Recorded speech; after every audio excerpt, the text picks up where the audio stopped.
There's something I really need to talk about today. This morning I made a little video telling people that you can actually be gay and Christian.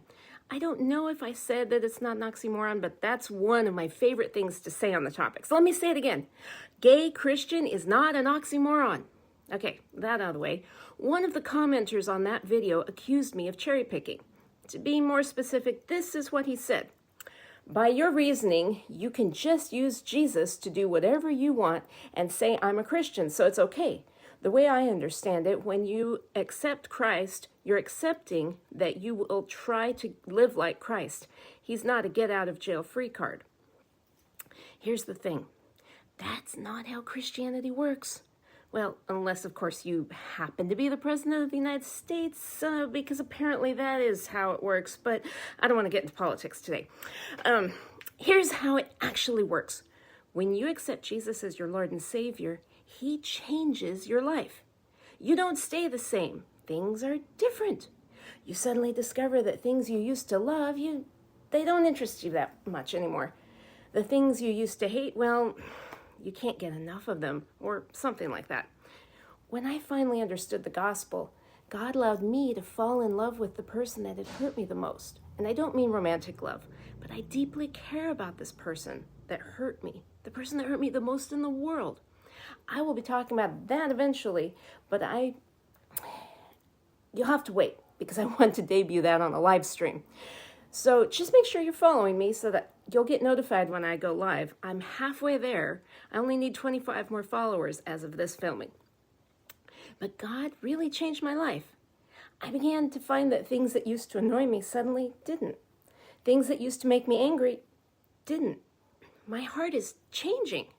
At the same time, then I started to become a fully affirming ally and accepting of the LGBTQ community. Excuse me. Well, that brings up another problem with that commenter. There is no try. Our salvation does not depend on our works. If God isn't doing the work in us trying harder is not going to make us better. I don't have to try to love the person that hurt me the most. I just do. I can't find any bitterness or resentment in my heart. At the same time, I watched my gay friend come out of the closet and fall deeper in love with Jesus. And I watched his life change too. There's this documentary about gay Christians I watched once, and one of them talked about how she prayed for God to make her not lesbian, and also for God to help her with her patience and other character defects. And He did. He helped change a lot of her character defects, but she's still lesbian. Some people think that being gay is a sin. Well, people used to think being left-handed is a sin too, and I guess that's not a lot different. Both are wired in. Other Christians will take a little more nuanced position, recognizing that it's not being gay that's the problem, but they say that living the lifestyle is the problem. I have a real problem with that word lifestyle used in that context because, as one lady put it, oh, you mean my drag myself out of bed, drink a cup of coffee, feed the cat, take out the trash, go to work for 8 hours, come home, make dinner, flop into bed, exhausted lifestyle? Just say it. You're using lifestyle as a euphemism for sex. Don't use the euphemism, just say it. You think gay sex is a sin. That's a different discussion, and I don't agree with it. I don't agree that gay sex is a sin. But that's beside the point. If we're going to talk about sin, we need to define it well.